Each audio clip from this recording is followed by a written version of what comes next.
it real in, well, in clinical research and pharma, right? So that's the new one, right, for us. So Right.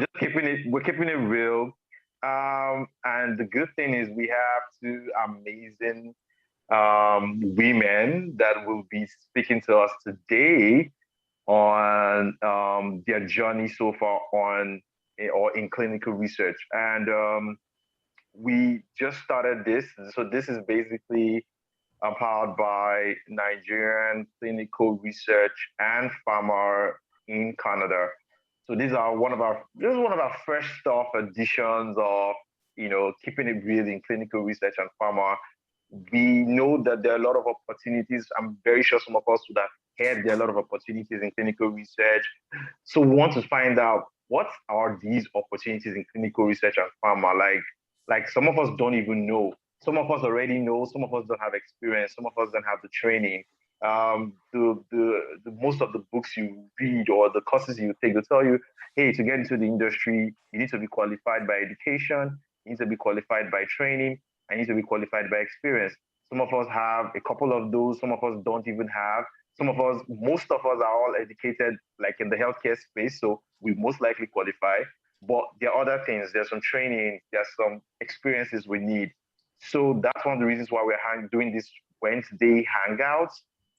We are hoping that it could help ensure that the community is engaged and also ensure that the community, folks in the community, can actually transition into the industry full time and also become leaders in the industry here, especially here in Canada. And that's why we have these lovely, gentle ladies in the house today. We're so happy that you guys are making it here today, especially in the week that is the clinical trial week, which is tomorrow, by the way. So I'll just jump right in. I would love, I would love for our two guests to actually do the introductions themselves. So I'll just let them do their thing. So what would happen is we'll start off with maybe a little intro for another 20 minutes, maybe 10 minutes for each guest. Just talking about what how you started your journey.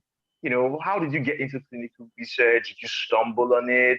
How did you get to these positions you are in now? I mean, you have a background in medicine and surgery. So how did you eventually find yourself in pharma? What happened? What was the journey like? What was the story just behind that? So I'll give both speakers 10 minutes to just introduce themselves and just take it up from there. Then after that, maybe follow some follow-up questions. And then I would take questions from the audience, maybe in the chat box. Alex will be helping us keep the time, but I'll allow the introductions go on first before we start, keeping into the time. So without any further ado, uh, so I don't know. I'm trying to look at who do I call first. They say ladies first, but now there are two ladies. So what do I do? I'm stuck now, right? Alphabetical But order. okay, alphabetical, fine. So I think so, Ungozi. That means you are coming first because I'm using first name. So Ungozi is first No. before all. No, wait, MN. what Dr. happened to your Mamo. English? What? Who is M? Okay. Who Mobala. is M? Yeah, Oh, is Oh, M. okay, but mobile. she's Oh, I thought it was Omobala. So I thought it Um, was O. Oh, okay, okay. She's M. M. Okay. Oh, okay. Okay, Mobala, you coming up first. Okay, good. All right. Yeah, thank you Yeah. very much us as well for having us and then Funlayo. Yeah. We're very excited, I would say, to be here this evening. And Okay.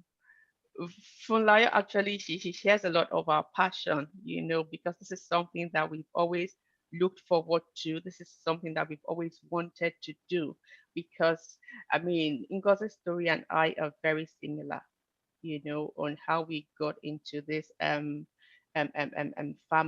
how we got into pharma industry. And because it was just a forum like this, it was just somebody that told us. It was the same person that actually told both of us, but just to introduce myself and then I will tell you about my story. So my name is Bola Famudimo and I'm a medical doctor by training.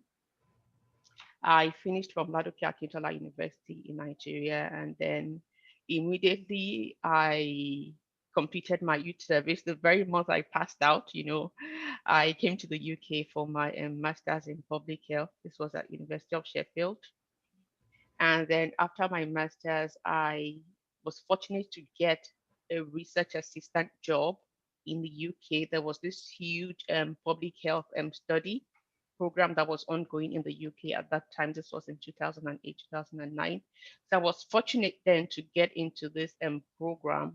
This was immediately after my master's degree in 2009. And that was my first introduction into the world of research. So I worked as a research assistant. I was seeing, patients, and having to document and the biometrics, and we had different things, lung function tests and different things we were doing and documenting. So that was my first exposure.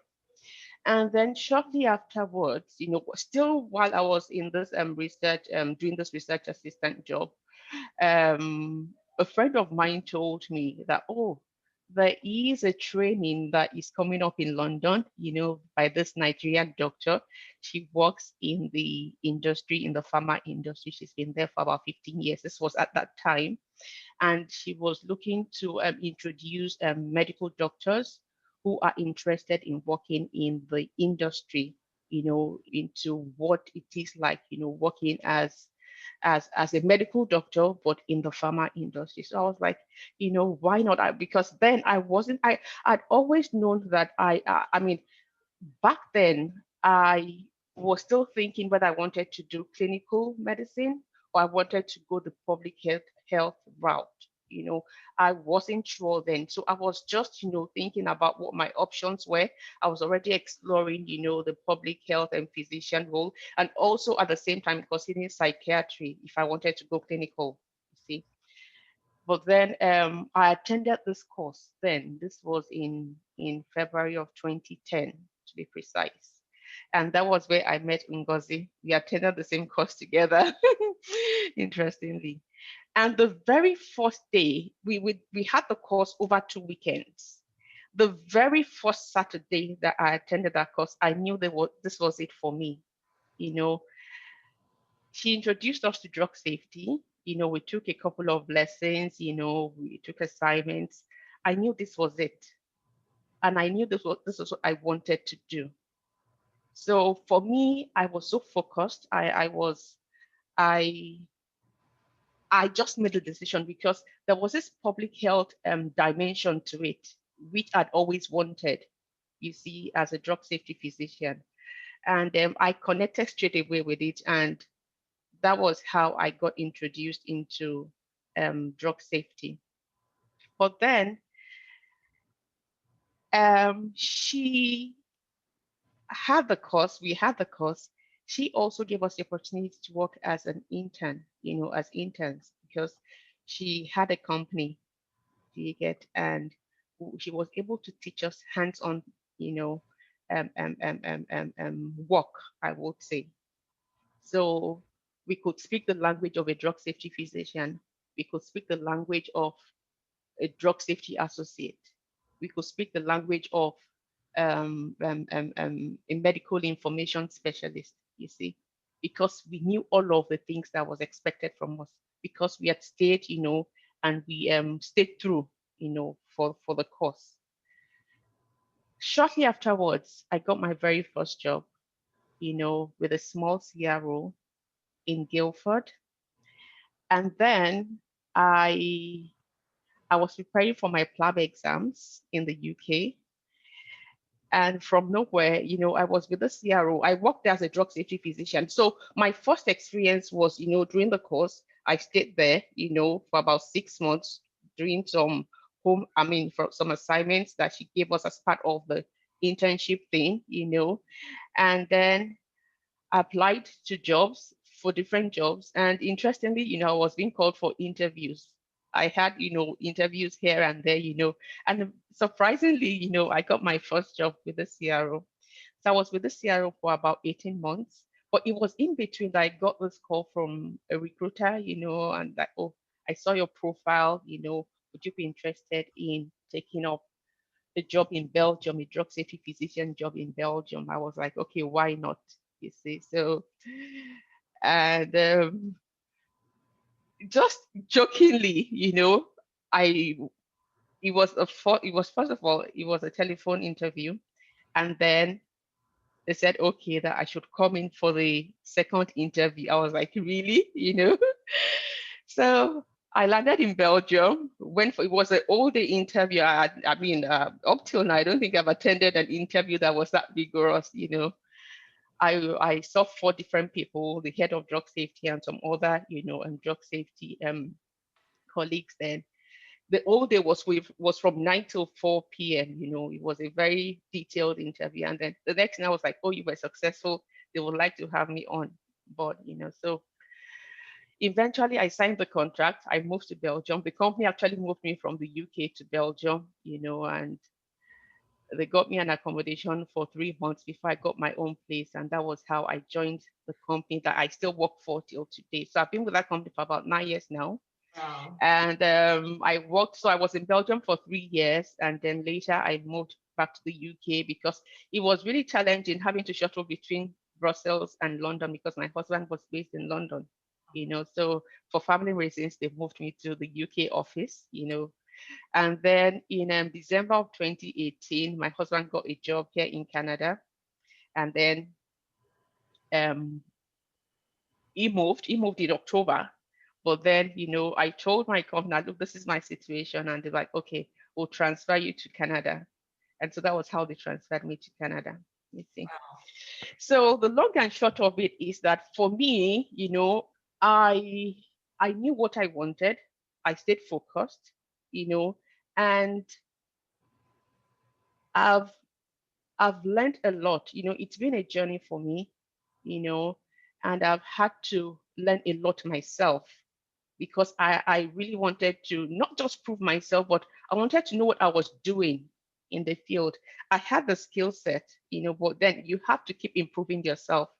You have to keep getting better. And then there's no day that is the same in the drug safety world. If you're a drug safety physician, there's no day that is the same for you because there's always something is different every day.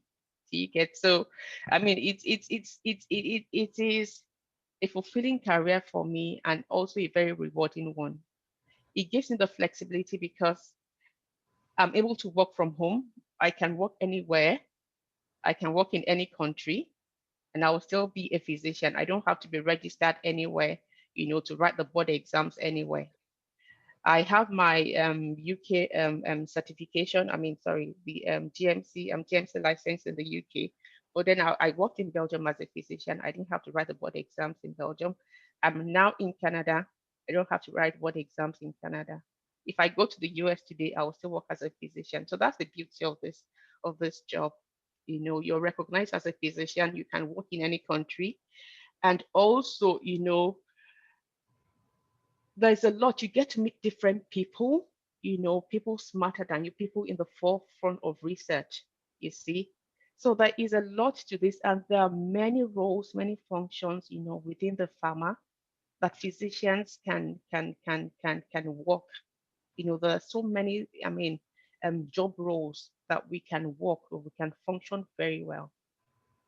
You see, so maybe I'll just pause here so I can let Ngozi talk. I think I've said almost everything. Oh wow, this is really brilliant. Amazing stuff. Bola.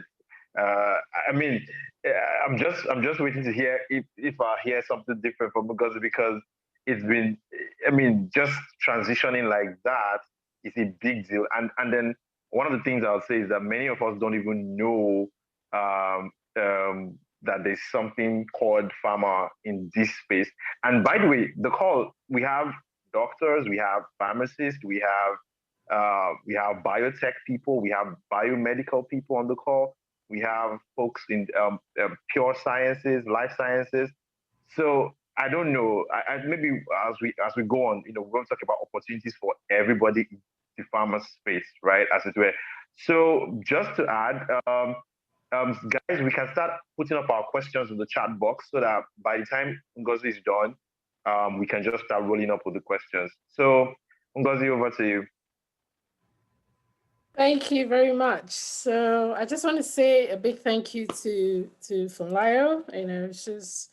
I see her already as a really strong woman. I mean, this Mhm, is not easy to do. I mean, to gather people and manage mhm, people. So mhm, she knows that the first day we spoke, I told her about, being really strong. It's not an easy thing to do. mhm. I really want to apologize about my background because I've been trying to get it off as we speak. It just Your looks background is okay. it's It's fine. fine. It's Okay, fine. It's fine, Ngozi. Look like I'm moving in and out of some kind of space. Okay, so I will just start by introducing myself. I know Bola has said a lot of things, but I think I have some other things to say. So if I use Hillary Clinton's line, I would say, my name is Ngazi, I'm a wife, I'm a mother, although Chimamanda would not agree. But anyway, let's let's go on. So it's been a journey for me. Like Bola said, I wouldn't kind of repeat all the things that Bola said. So for me, actually, how did I get into pharma? It's quite an interesting one for me because if you look at my JAM application, it says pharmacy first choice, pharmacy second choice. I didn't want to be a doctor because most people in my family were doctors. So I used to say to my dad, oh, I wanted to be a pharmacist. So I'll go into research, I'll find a cure for AIDS. I was just being laughed at growing up. And my dad used to say, why do you want to be a pharmacist when you can be a doctor? I was like, okay, everyone else is a doctor. Why can't I be a pharmacist? So long and short of the story was when the JAM admissions came out in University of Lagos, my name found its way under medicine and not pharmacy. So I went there, sat on the stone, I was crying. I was like, I didn't get in, I didn't get in. Then my friend that got into medicine said, your name is here. I was like, what is my name doing under medicine? It's supposed to be pharmacy. And she said, oh, so I went back to the admissions office and the guy said, would you get out of here? Have you seen how many people that didn't get into medicine that are crying? Get out of the office. If you want, go and lose a year, write jump again, then you can get into your pharmacy. I was like, okay. I came home, I told my family, everyone rained abuses of me. Are you okay? Are you well? Should we check your temperature? Like you got into medicine, you want to move to pharmacy, and so on and so forth. Then I went into medical school. I was glad actually, because when I saw what pharmacy students were going through, I respect pharmacists.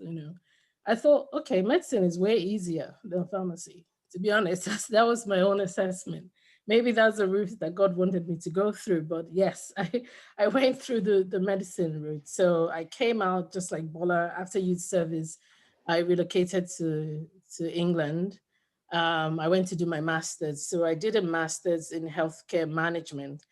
And again, everybody kept saying, why aren't you doing public health? It's like, okay, the reason why I was going into healthcare management was because I was working as a doctor in Nigeria and everything I saw that was wrong was due to management.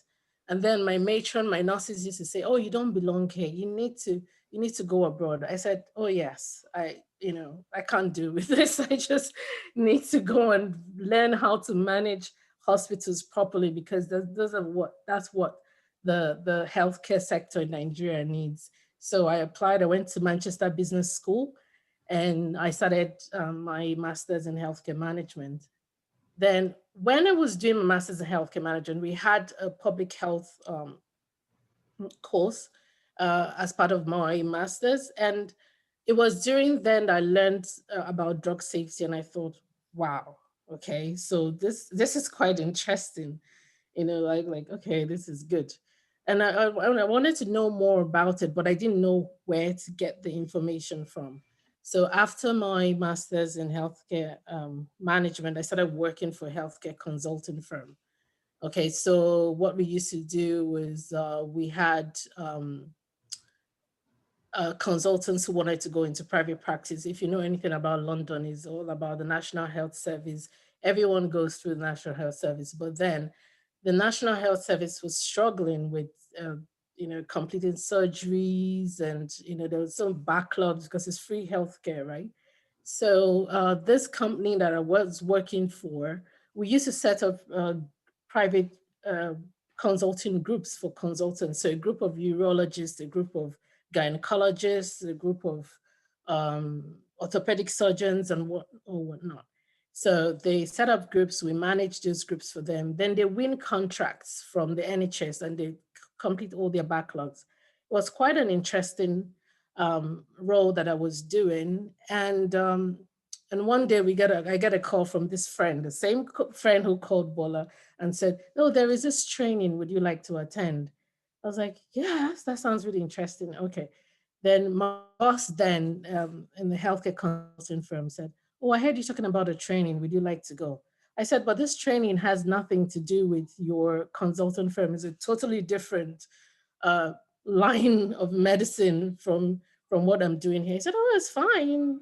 I'll pay for you to go." So he paid my way to go to the training, paid accommodation, paid transport to London because I was in Manchester. So I went there and just had, like where Bola detailed, we had this course from this fantastic lady. Honestly, she is awesome. She trained us. She said, because a lot of doctors might be wondering what else is out there. If you don't want to do clinical medicine, then so what? So she did give us this initial training, which she did for free. And then afterwards, we now had a detailed training with her. And like Bola said, an internship. She will give us work, we'll complete it, we'll come back, she will look over it. And it was a guided step, and different aspects. It was being a physician, being a medical information specialist, being everything in the pharma world. She introduced us to those. So then afterwards, we started looking. Okay, so I got my first job in a CRO as well, and to be honest, I attended no interview. I was called and they said, "Oh, when can you start?" And I was shocked, you know, and and they didn't know what hit them because I was pregnant, you know. So when I turned up, they're like, "Oh." So it was just God because if they interviewed me, they wouldn't have taken me, but they didn't interview me, so they took me, and I worked harder than everybody that was not pregnant. So I did my work, and then as the contract was ending, I had my baby 2 weeks after that. Then after mat leave, staying at home for a while, then I started looking. Started looking again. Then I got my first role in a pharma company. Is a small company owned by the British government, and they take care of healthcare. Blood products. Okay, so all the hemophilia treatments and all whatnot, immunoglobulins, and it was kind of different. It was quite how do I call it? It was quite backward in the way they did things because it was owned by the government. But it was an interesting role to start with. I started as a pharmacovigilance manager, so managed everything pharmacovigilance. From there, I went to GSK, which was quite an interesting role as a uh, safety scientist. From then, and I got a role as a senior drug safety physician. Okay, then from my experience, a bit different from Bola's, like I've worked for medium to large size pharma organizations. I've worked for CRO.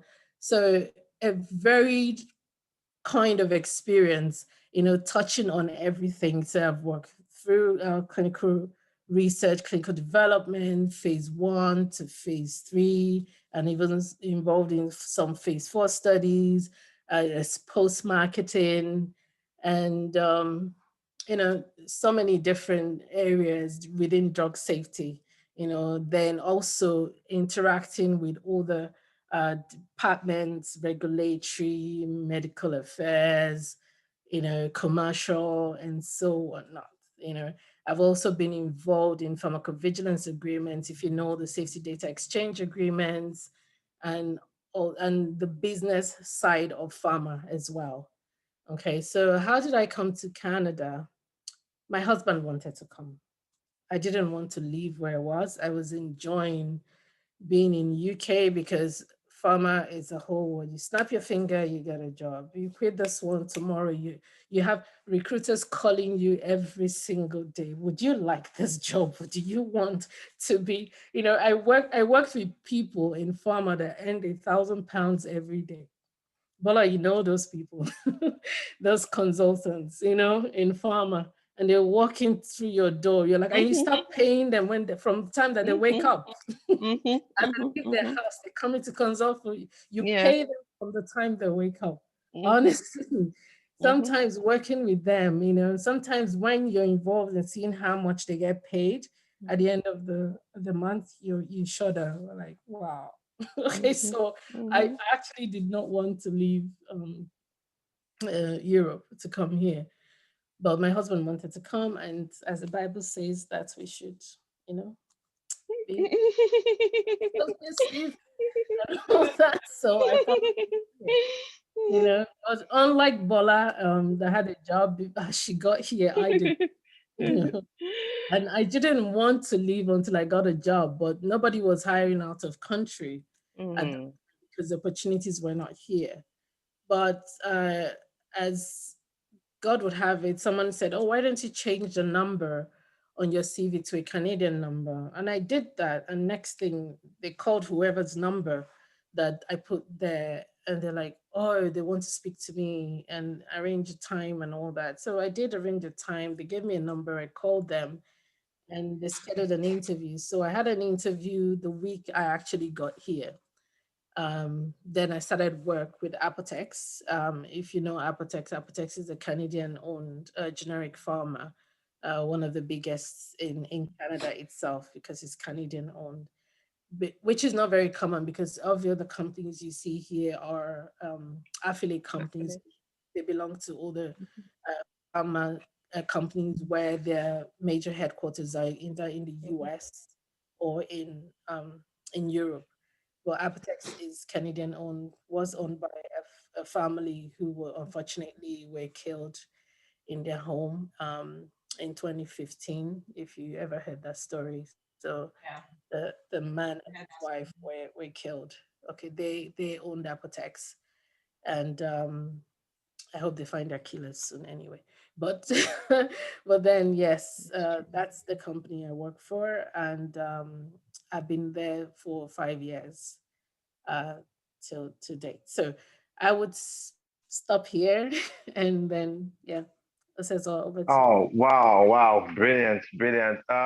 Like there's a lot. So, okay, so first off, there's just been a lot of questions streaming in the comment section. Like, I'm very sure this is very, very inspiring for a lot of us here because I would say that some of us are not, we're not really sure what, there's this clinical research thing, pharma, what exactly should we do? How do we get in? I'll probably shoot that question at the end because I have some questions at the end that will probably come up, but I'll just go through the questions. So maybe the first question will go to Bola, then the next question to so do you guys prefer I just read out some of the questions so you just have your questions to just answer? You could write them down so so you can just like address all of them, or do I go one after the other? What do you prefer? Just one after the other. Just ask us, they will answer. Okay, I have good. no writing materials here. Okay, good. So I'll just start with Bola first. So the first question is from the first one is from Abiola Adeyinka. Now she's asking, is a drug safety specialist and drug safety physician, are they different roles, or are they different? Are they the same thing, or are they different? So Bola, do you want to jump on that? Yeah, I'll take that. Yeah. So for the drug safety specialist and the physician, the roles overlap, I would say, because they kind of do the same things, so to speak. But then the physician is only able to, is the only one that can provide what we call a causality assessment. That is a company position on whether an adverse event is related to the company drug or not. So that is the only thing I mean, that is the job that the drug safety physician can do. The specialist is not able to do that. You see, Oh, because there are some roles that are mandated by the regulatory authorities that physicians only have to do this in the industry. You see, so it's mandated for a pharma company to have like a drug safety physician, so to speak, that would conduct what we call causality assessment on adverse events. okay.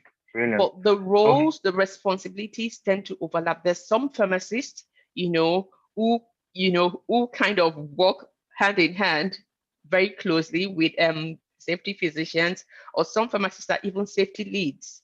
They're accountable for a particular product or for products, you see. So it depends on, experience, but then there are just some exceptions. There's some discussions where, it's the physician that can, have the final take on that. Okay.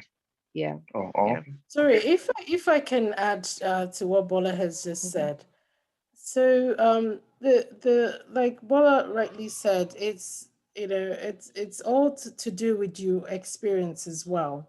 So the different there are different levels where the physicians can work as even a drug safety physicians, not just being a drug safety physician. You can go from being as a physician, you can go from being a drug safety specialist into a physician role, and even to a senior drug safety physician role where you don't only do causality assessments. Okay, so you do medical reviews of aggregate reports, which you're expected to use your medical knowledge to assess certain events included in the aggregate reports. So that could be something that a drug safety physician could be doing. And also we have safety surveillance where drug safety physicians actually work. You have safety surveillance, you have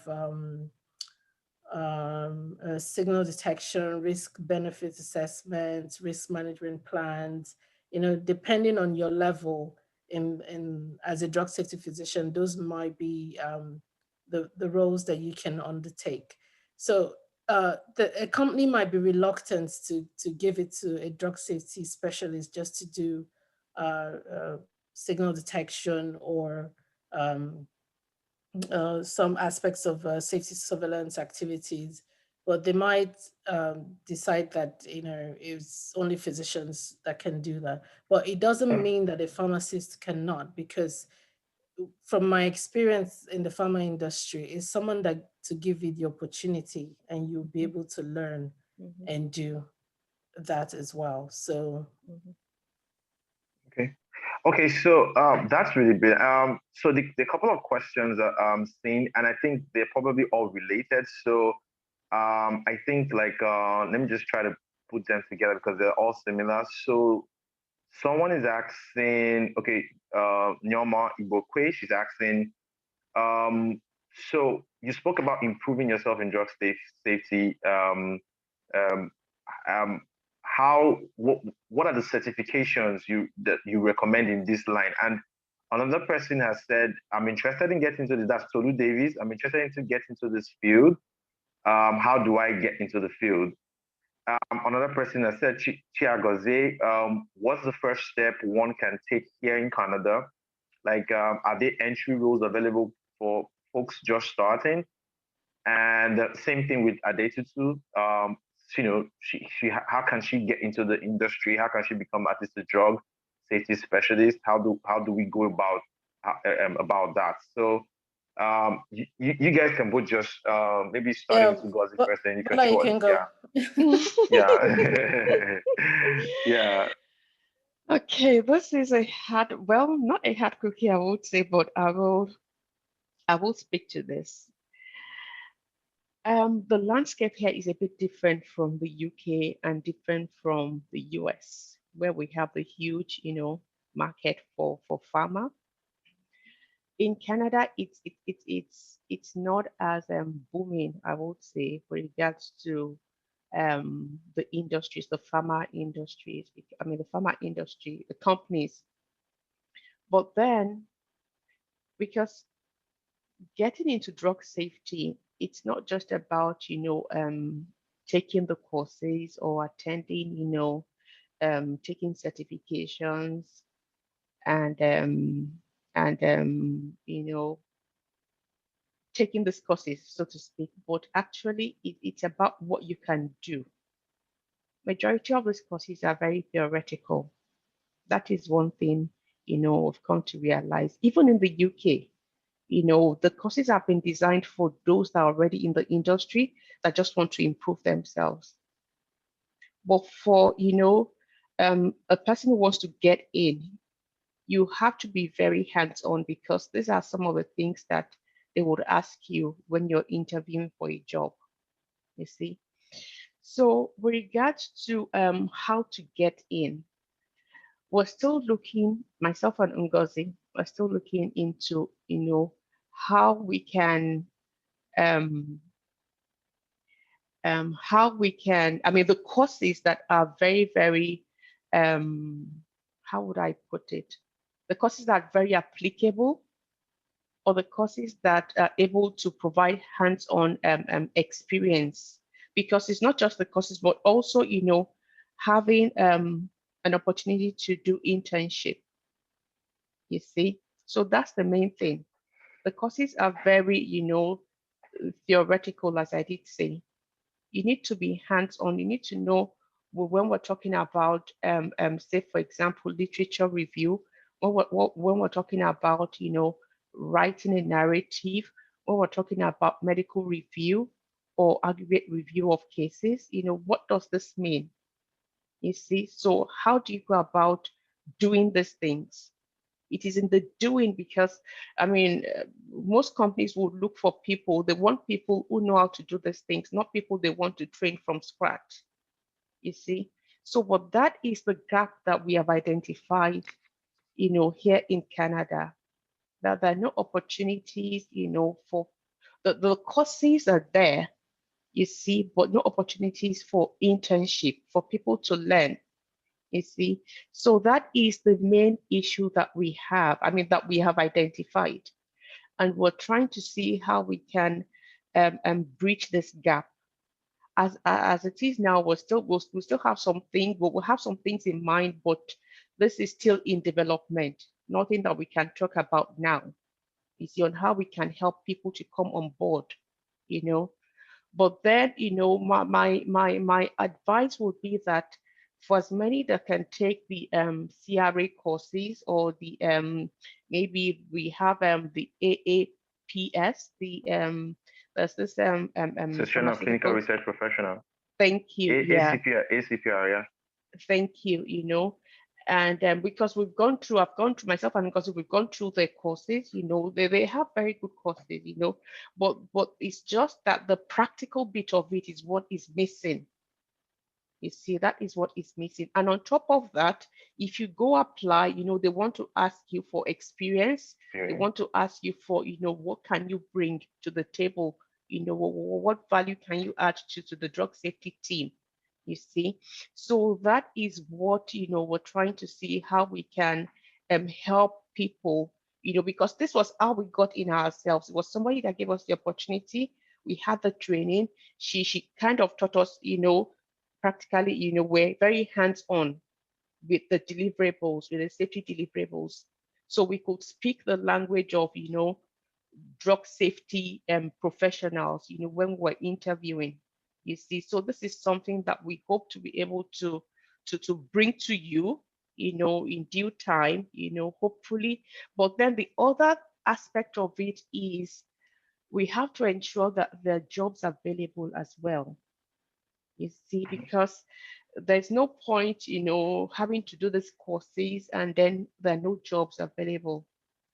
Things are changing, post-COVID. There will be more changes with regards to, more of remote working, and companies having to recruit outside of, say, for example, the US, having to recruit here in Canada for professionals, but we're not there yet, you see. So these are just some of the things, the challenges that we that we're seeing, but then there's still some drug safety roles, the local drug safety officer roles, there's some physician roles, but they are not as much, as we would expect.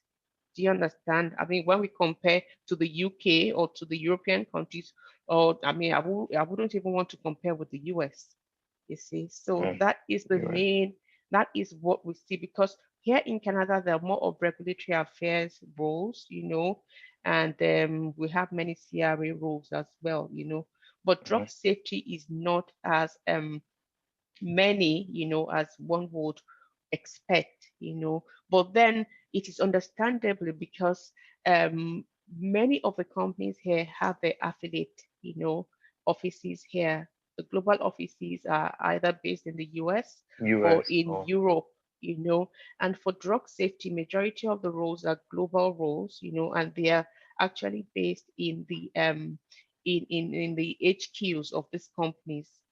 You see, so that is just the other downside to it. But that being said, anywhere is a starting point. If it's a CRA job that you get, you can move from being a CRA to a drug safety specialist to a drug safety physician. If it's a regulatory affairs role that you get today, you can also move. That's the beauty about, working in the pharma. But the first thing is just to get your foot in, that's the very first thing, and then the other things can follow. Oh, okay. Yeah. So I don't know, Ngozi, let me just add one question since you just jump on that. Someone is asking because there are now so many questions. So someone is asking, so what are the prospects for pharmacists? I think it's a similar question that another person asked. Someone's also asking, is it regulated here in Canada? And okay, are there opportunities outside of Ontario? That's what someone is asking. Probably she lives in another province. And then Fulai is also asking, some folks have some experience with these things. So are there, especially back from Nigeria, are there ways to actually be able to do that transferable skills matching from where you're coming from, so it doesn't look like you have to just dump all your all the skill sets you're coming in? I know in North America they really like their own experience, but how can we, mix it up, as it were? So I don't know, Ngozi, if you want to, start that.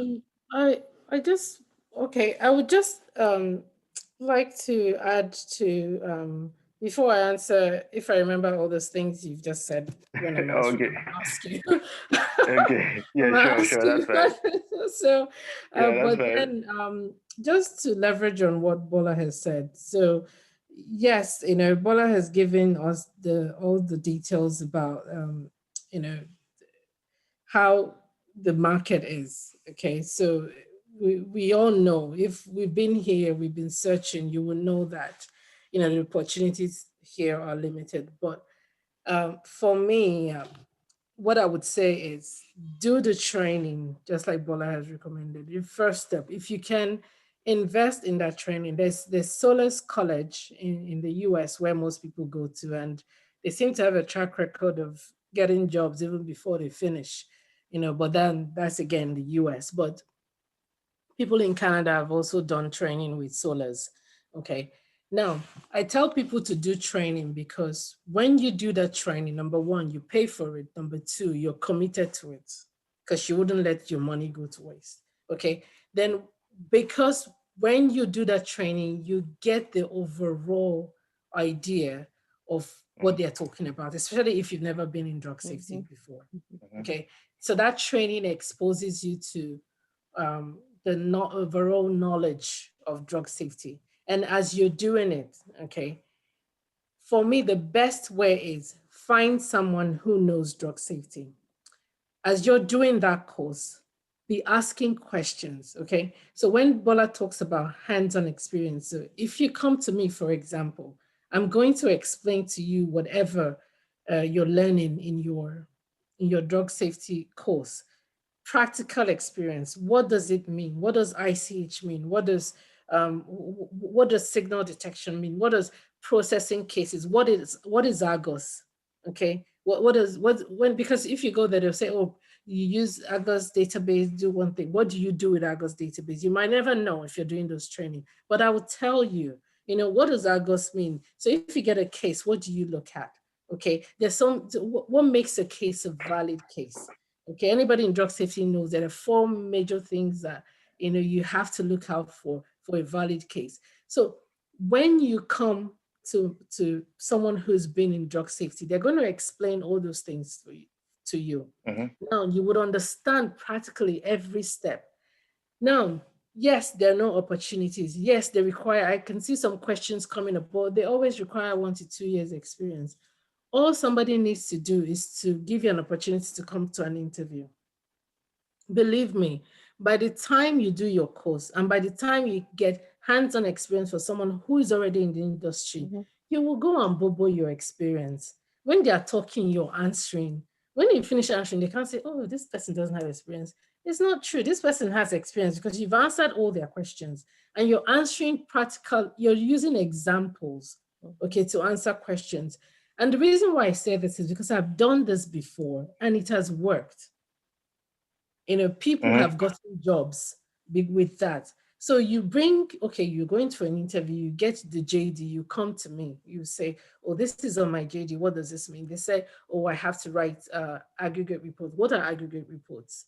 Then I tell you that are aggregate reports, there's PBER, there's PACR, there's PADA, there's Canadian Annual Summary Report. Those are the different aggregate reports. Those are the different, those are the examples, the different, the similarities or differences between them. The PADAs are for the US, the Canadian Annual Summary Report is strictly for Canada, the PBER is for Europe, okay? And then I'll tell you different sections, what happens in this section, what happens in this section.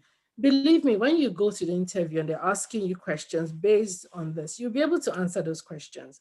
So it's not just, this is what Bola and I are talking about, hands-on experience. Someone says to you, because some of the drug safety entry roles that I've seen, they will say, oh, write a case narrative. They will give you a case. I've seen people say, oh, they'll think that they will write the way you write your doctor's notes. No, you will fail it. There's a system to write the narrative. How would you know? If you come to me, I will tell you exactly how to write a case narrative, what you need to look out for, because they will give you a form in your interview. They will have the name of the patient, the age of the patient, and whatnot. The drug, the event, and all that. They'll ask you to write a case narrative. Oh, there's a flow to a case narrative. Just like if you're a doctor here, you know the flow of your case presentation. If your consultant says to you to present a case by the bedside, you know exactly how you present the case. If not, they'll kick you out from the ward round. It's the same thing. It's the same thing when you come to writing a case narrative for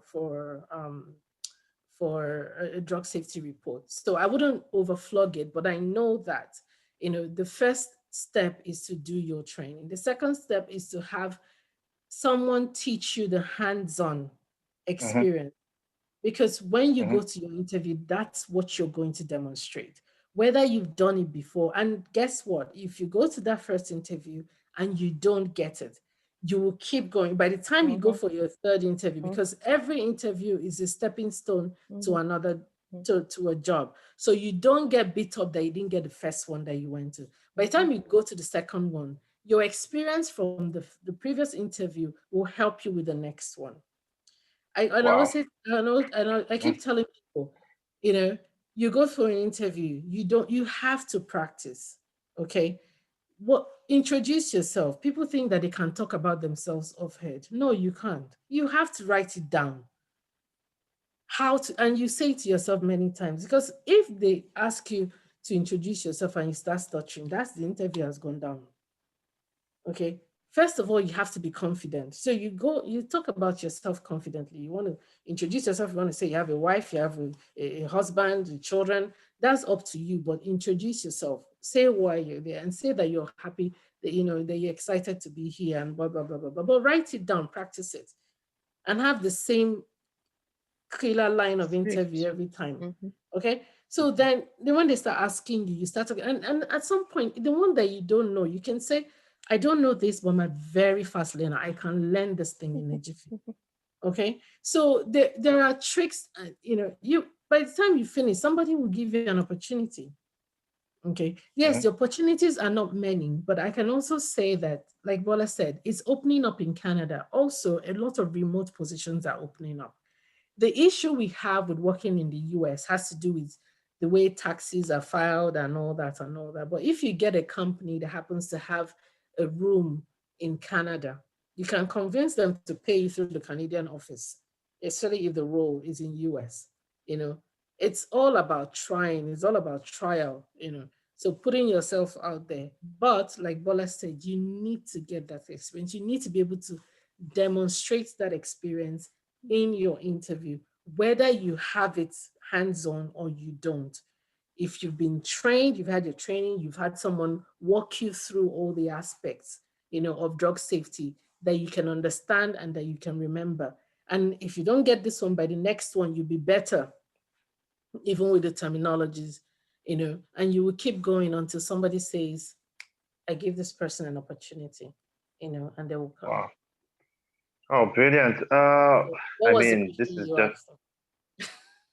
yeah. So yeah, you probably just answered all of them together in some very nice way because I mean, some of the questions were a follow up on how do you get in. Someone also asked, which you just answered. Someone also asked, the training. Doing the training is great. Must it be drug safety? Some of us have done the CRA course. How does this help? So, I mean, you've just been able to highlight it that, oh, if you've done the research program, if you've done the CRA course, if you've done one of these courses, it will be important that, hey, you also have someone actually guiding you. Because I mean, I think personally, I've had that conversation with some people, talking about, data science or data management. If you don't know how to use the EDCs or you don't know Oracle, you don't know eSource, you don't know some of these things, it will sound a bit odd in the interview. And so actually, this was supposed to end at 9, but apparently we started at I think 8:17 or something. So we probably still have like 15 minutes. So I hope we can go over 9 o'clock for our guests. Is that okay? Because I still have one or two questions. So someone is also saying that they do you know if the bilingual thing has an advantage? Do you know if being bilingual? Because I know most of the clinical research roles or pharma roles are domiciled in Montreal and Ontario. And for some interesting reason, because I think I've also seen a job ad in Montreal, some for medical information specialists. They wanted someone who was bilingual because they were like occasionally you would have to interact with patients that are from the French speaking side of Canada, even if it's 30%, but they just want you to know a bit of French. So I don't know. I don't know who would jump on that, but let me just add one more. I know Abiola asked, what's the name of the college and what's the name of the drug safety course? I think the college you mentioned in the US. I know Ingozi mentioned it, so I don't know if you mention it again so that So people it's take it called down. Solers, SOLLER. So there's a drug safety course. There's also an advanced drug safety course that they have. Mm-hmm. It's Okay, a bit okay. pricey though, but if you can afford Yeah. it, it'll be good. Okay. Okay. So someone's talking about the bilingual aspect. So someone is asking, hygienist is asking, how does one get the guide volunteering? What exactly like internships require you to be a student? What happens to someone who has already done the training? So I don't know who wants to take up on that. So I think I've gone through. okay, so with internships, Mhm. that's unless you're still a student and your college offers co-op, so you can apply to co-op. Like my company offers co-op to students. What I know is that they do offer to students in university themselves. I don't know about the colleges, but if your college has a co-op attached to it, so I think you're eligible to apply. So that's one way of doing internship. Now, the hands-on internship I'm talking about is not through a particular company. But like Bola said earlier, we have some things that we're trying to work through. We're trying to see if we can identify companies that can actually offer internships, even if it's for free, to to um to people who are looking for drug safety. So if they do offer for free, then all they need to do is for you to put their name on your CV to say that you've worked there. Okay, because Mm-hmm. this is how we got in. Okay, because this lady that we trained with, she had her own company. So we were with her for months while she was training us. So when we did our CV, we wrote her company, and she was willing to Mm-hmm. give us references. Okay, or she Oh, did give brilliant. us. So we put her Mm-hmm. company in to say, yes, we worked for her because we were doing actual work. Okay, so Mm-hmm. that's what I'm looking for, to see if we can find companies that actually offer Mm. internships. Yeah. We Okay. don't Okay. You're saying even companies we offering can great even sponsorship, propose, great shows. don't pay us, just give us Mm-hmm. 3 months, just give us your name, just give us a reference. Okay, we're trying to find, the company. Bola and I were exploring about we have a company owned by Nigerians, the ODDs. I don't know if you've heard about them. Amazing. They're on the Canadian stock market. They're Like, doing wow. they're doing really well, but we don't Mhm. know where to find them. you know, and that always, Yeah, you can give us they that. say I'm you're an FBI. always We'll go four find people them. away from somebody. Who knows? Who knows? Who knows? We Who know knows? that Yeah. Their son is also running it now. That who knows their son, please. Wow. because Yeah, because we need to they help. have Yeah. this. Although I did check, but they didn't have any drug safety outfits. But Yeah. what I Mm. suspect is that they might have a third party company who does their drug Drug safety. safety.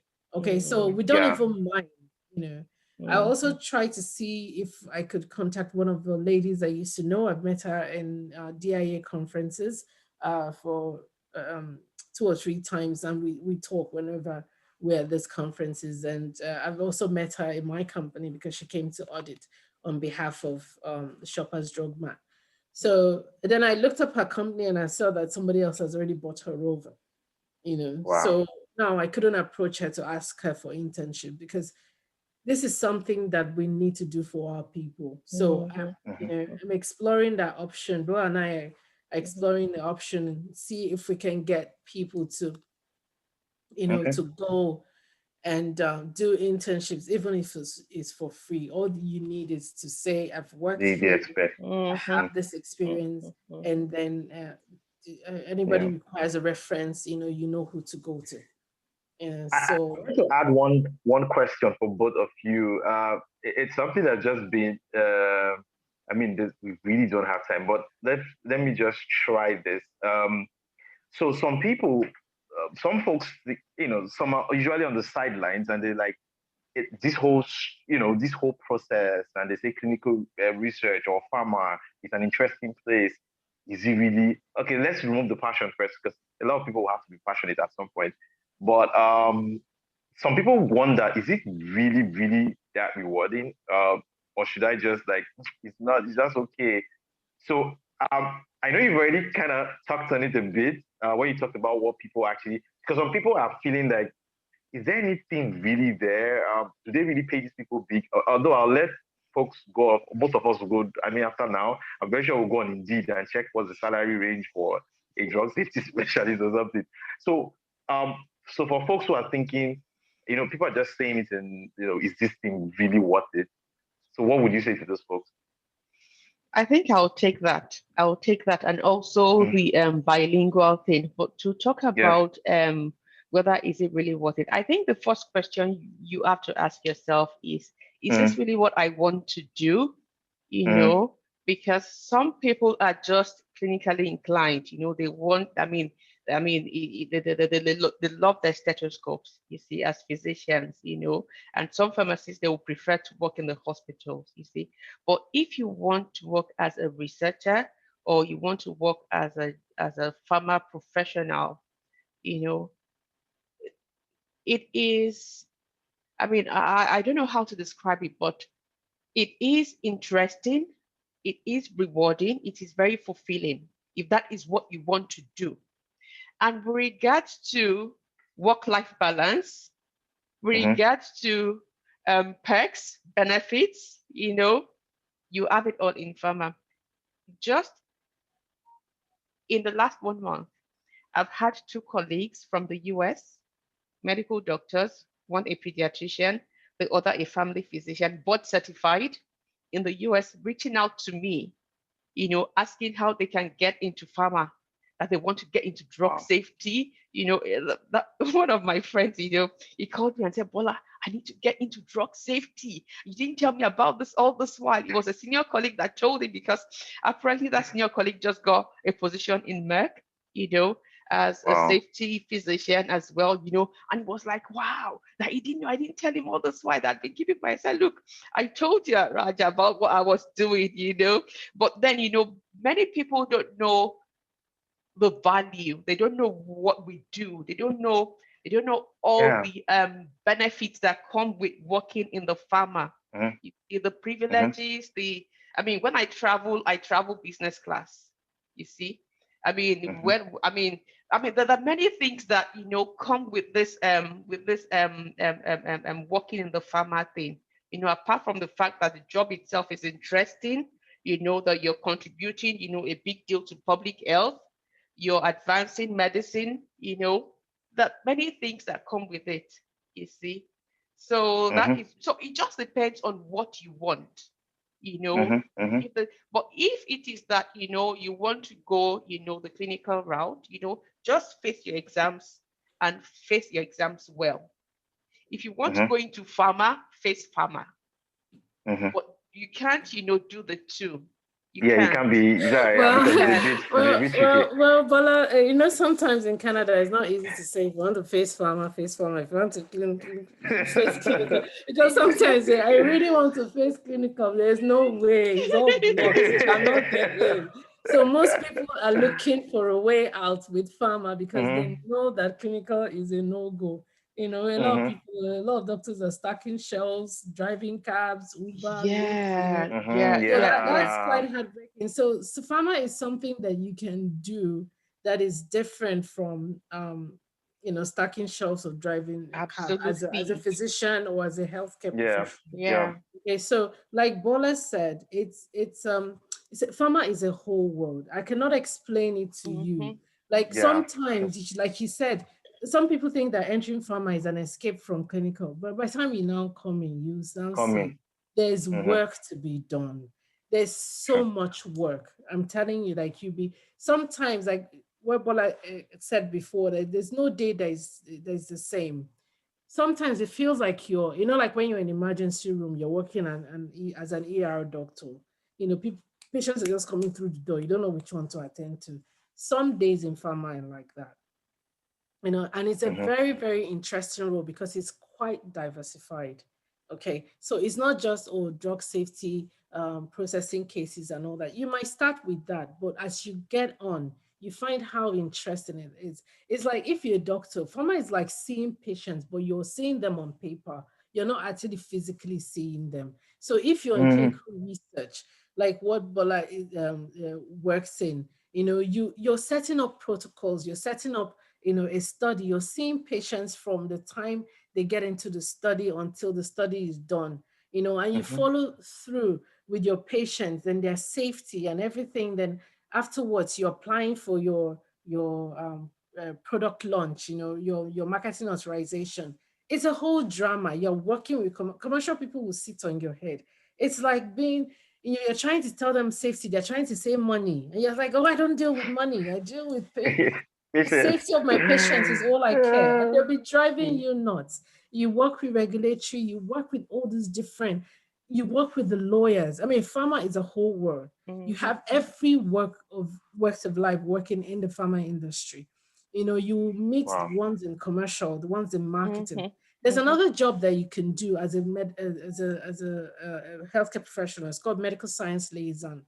That you work with medical affairs. You go and you talk to the hospitals, you talk to doctors about your drug, you educate them about the safety of your drug, tell them, why your drug is preferred drug, Then that's one aspect. Then you can work in medical affairs as well, where you do product launches, because doctors and healthcare professionals, I can tell you, sit at the helm of everything. Nothing happens without the doctors signing them off. People don't know this. If the doctors haven't signed off, nothing goes. If the safety is not guaranteed, so what are we talking about? Okay, so all our medicines is about treating one condition or the other. And you want to be sure that your patients are safe. When they take your drug, they're not falling down and dying. That's what we're all about. Okay, so we're all about continuously monitoring the safety of our patients through the life cycle of the drug. So it's from the product development until the product goes into the market, then continuously for the life cycle, till that product is pulled from the market. As long as that product is still in the market, doctors are involved, healthcare professionals are involved. We're monitoring safety. We do what they call safety surveillance, proactively monitoring the safety of our drugs. It's not an easy job. And let me tell you another thing, the regulators don't find it funny. Like they are on you 24/7. And you, as a company, you might be dealing with the big four. Isn't that what they call them? And now I think some Asian companies are joining in the big four. You're dealing with Australia, TGA, you're dealing with EMA, which is the biggest one. Oh, now MHRA is coming in because of Brexit. Then you're dealing with Health Canada, you're dealing with the FDA. You know, so, and as one person, you're dealing with all these regulators, and they all have their different, regulations and different things. Okay, so it's a whole world, and it's an interesting world, I can tell you. And like Bola said, it's fulfilled. When you have to travel, you go to investigator meetings, they fly you. They come and carry you with Mercedes, as your cab. That's how it's like, okay, you get to the door, the airport, everything, you fly first class or business class. My company doesn't do first class, business class. Then you come, you know that from your pocket, there's no way that you're buying business class, it's economy, but you company will fly you business class, and you just be there. And some companies like Rush, just enter Rush, just say, oh, you guys need to go for a meeting in what's that their place called? What's in Switzerland? What's the Basel? Yes. Basel. They say, oh, they want to have a meeting in Basel. You're like, okay, pack your bags and you go. So everything takes time. So you don't Rome was not built in a day. So if that's what you want to do, like Bola said, you focus on it. There's a lot of opportunity in drug faith, and we started from the very bottom, learning case processing. I know a lot of doctors, like she was talking about her friend. If her friend comes into the industry, she's going to come at the very top, because now, because of all the different clinical trials being run by different companies for different drugs, now they're poaching consultants that have residency to work in all this kind of specialty areas. So they're coming in. Yes, they'll come in at the very top. But even you that built, there's a beauty from even going from the bottom to the top, because you know everything. You're vast. Every single thing. And let me make everybody aware of this, right? Pharmaceutical medicine is a specialty of medicine. So when people say to me, you're not doing residency, I said, no, I'm in my specialty of medicine. Okay. In Europe, especially in UK, there's a Royal College of Pharmaceutical Physicians. It is a specialty. Okay. If you want to go further, right, you can actually do your diploma in pharmaceutical medicine. You can take your Royal College exams for the London Royal College of Pharmaceutical Physicians. So if you want to feel a lot fulfilled, to the point, in UK, there's a residency program for pharmaceutical physicians. So don't let anybody say that, oh, you're getting by or that you're just doing. No. Believe me, it's a real specialty. If you go to the Royal College in London for medicine and look at the list, you will see pharmaceutical medicine. Okay, so it is a specialty. It's a known specialty. It's not quite known in North America, but it is a known specialty. It's established in Europe. So yes, it is. Wow. I am not so sure. I'm not so sure we will not have you guys back. I'm very sure we'll have you guys back for some reason. I mean, if not for anything, to follow up on that plan, because I think that plan is important, especially for the pharmacists, doctors, maybe the PhD guys in the house. It is going to be very crucial. I don't know. I mean, I've not even researched much into drug safety, but I mean, I think I would probably go and look a lot into it now. I've just been more in the clinical data management side of things. I mean, today you can just see the box. Everybody's like, wow, what an amazing 1 hour, what an amazing. So I don't even know who do the applause now. I know I'll allow Fulaya to wrap up this stuff. I mean, there are a lot of questions still coming in. So maybe guys, I mean, they're on the group, they're on the WhatsApp group. So you just put all your questions there. If they can answer, you can still continue the conversation actually, just to make sure that, they can answer these questions. I'm very sure a lot of people would have reached out to you guys today because we were sharing your LinkedIn profile will be on bomb because everybody is going to your LinkedIn profile today. I'm really sorry about that. So No, I don't it's know. fine. I just want to say that I'm sure it's the same with Bola. I mean, our doors are always Yeah. open. If you have a Yeah. question, Yeah. if you have an Sure. interview in drug safety, contact Yeah. us. Okay, so we'll Absolutely. go through your JD, we'll tell you what to do, what to read up, Mm-hmm. and there's a lot to read, So Mm-hmm. don't just sit there. So there's module, if you go to the European modules, there's module 1 to module 10, different modules for different aspects of drug safety. So to start up with, there's a module 6 that tells you about adverse events reporting. That's your startup. I know a lot of people have done the GCP training here, but then Mm-hmm. reading, if you just go to Google and say GVP module 6, it tells you a lot about adverse events reporting. Then, you have the module 2, the module, no, and module 2 and module 3 don't really apply, but module 5, 4, module 5. 9, Yeah. module Mm-hmm. 6, those ones, you can read them and just, educate yourself. The best thing I will leave everybody with is that you can do this. It's not rocket science Yeah. in any way, not at Mm-hmm. all. Of course. Absolutely. At all. Absolutely. Yeah. Mm-hmm. Everybody can do this. You can do this. You Mm-hmm. just need one person to give you that, foot in the door, Mm-hmm. Mm-hmm. Absolutely. Yes. And if Mm-hmm. anybody Absolutely. knows your DDs, please let us know. Oh, sure. I mean, speaking about that, I think I'll talk to, we have a way of finding all these people on LinkedIn or finding a way. We'll start looking at also, pharma maybe owned by Black or Nigerians, because they're somewhere everywhere in this Canada. It's just that they hide somewhere. You need to just find them, they're there. And then when I talk to Fulaya, once we can fish out those guys, I don't know, you might eventually even know them. Maybe you've met them before in some conference or something. Like, oh yeah, you're here, you see. So Fulaya, I don't know if you wanna wrap it up for me or take it up from here, then I just do the closing. So thank you guys for coming again. I really appreciate it. We'll continue in the WhatsApp group anyways. I can assure you questions are still gonna come. That's for sure. So Thank Fulaya, you so over much, to you. Momo. Yeah. Bola and Ngozi, I call you sisters. Honestly, thank you so much for sharing my heart. I'm just going to call, I know, we've been talking about interviews and being called on the spot, so I'm just going to call Hygienus Ihemere, if you don't mind. You just want to do a vote of thanks for, the guests. Mm-hmm. I see you made a lot of comments today. Okay, brilliant. You're muted.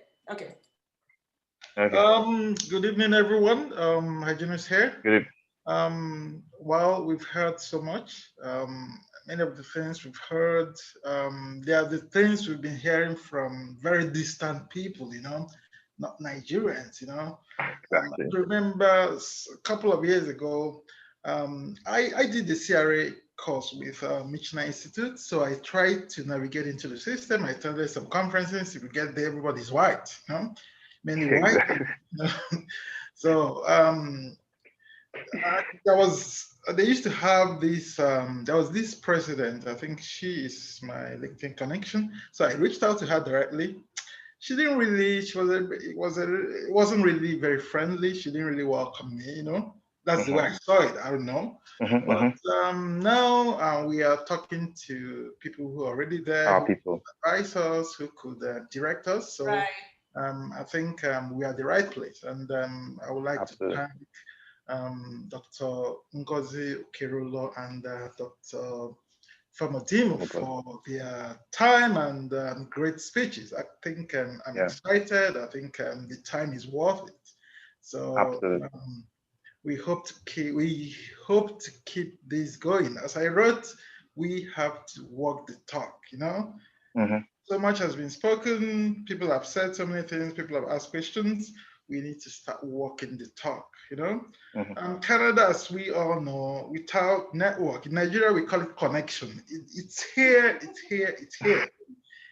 In Nigeria we call it connection. In Igbo land we call it imamad. It's alive and well in Canada. It's alive and well in Canada. If you've got no one to put you through, that's right. You're just wasting your time. You Mm-hmm. go to interviews, you do very well. I attended an interview. They were asking me for a pay to show them my writing sample. If they don't see anything to get you screened out, they find some, So we need people like Mobula, Ngozi to at least move us the way. So I'm grateful that we all, spared some time to join the Zoom meeting and listen to these, our wonderful Nigerians. So thank you very much for your time. Yeah, thank you. Thank you so very much. Thank you. Yeah. Thank you. It's been a privilege for us to, thank you so very much. And we hope to continue to, work together. And by God's grace, we'll all achieve our dreams, by God's special grace. All right. Yeah. So guys, we'll be doing this. I'm not so sure yet, but we'll probably be doing this every Wednesday or bi-weekly. So we'll be sharing more information about our next, what will happen next week, Wednesday. By the way, tomorrow is Funlaya's birthday. So, it's amazing. Clinical research, she's a clinical research person. I call her the clinical research queen or chief, but she doesn't like all those names. But anyways, she's the convener. So, and then her birthday is on clinical trial day. So Funlaya, you just know that tomorrow the WhatsApp group it's strictly your matter. We'll be judging tomorrow, right? So guys, it's been amazing hanging out with you guys. We'll be keeping it real next week. Definitely. I think we have guests for next week, Wednesday. We'll definitely be keeping it real.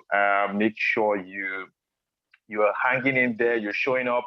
I know some of you might want to join up the WhatsApp group. So if you want to join up the WhatsApp group, if you have any of our numbers, you could buzz me, you could buzz Omo, you could buzz Femi, you could buzz Layo. Okay, Moses is in here today. Just let us know. I also want to thank Alex for keeping it real with the time. You were just constantly updating me with the time. All the people working behind the scenes, Fulayo, Femi, Omo, amazing stuff, guys. And all the other guys who supported Bumi, Jennifer, Mr. Hygienius. Thanks to all of you. We'll be hanging out again next week, Wednesday. And see you. I'll continue this conversation on the WhatsApp group. Bye.